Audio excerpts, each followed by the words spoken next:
Lawmaking in the Senate.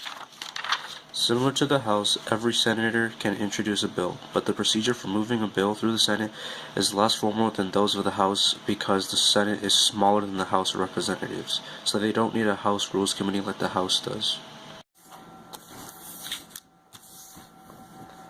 Instead, the Senate leaders control the flow of bills to committees and to the floor. The Senate has two calendars: the calendar of general orders, which lists all the bills the Senate will consider, and the executive calendar, which schedules treaties and nominations. Bills are brought to the floor by unanimous consent, a motion by all members present to set aside formal rules and consider a bill from the calendars. Any single senator can object to a unanimous consent agreement and slow down or even stop pending business. They can place holds on bills, alerting their party leaders that if unanimous consent was sought, they would object. Holds signify to the Senate leaders that there is not yet agreement, so the bill should be held back from debate.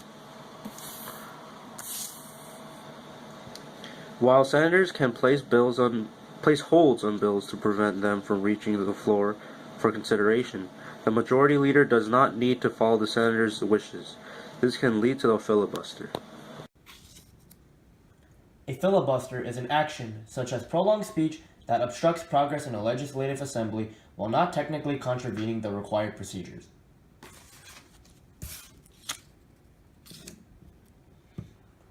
Because the Senate usually allows unlimited debate on bills, filibusters can be used to talk the bill to death by speaking continuously, so other senators can't take actions on the bill.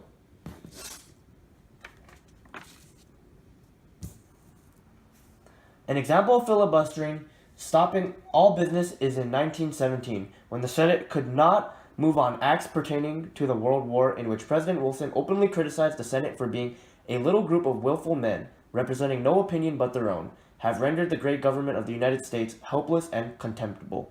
However, filibusters can be stopped by cloture resolutions, which require 60 votes, but when neither party has the majority, it is difficult to get 60 votes.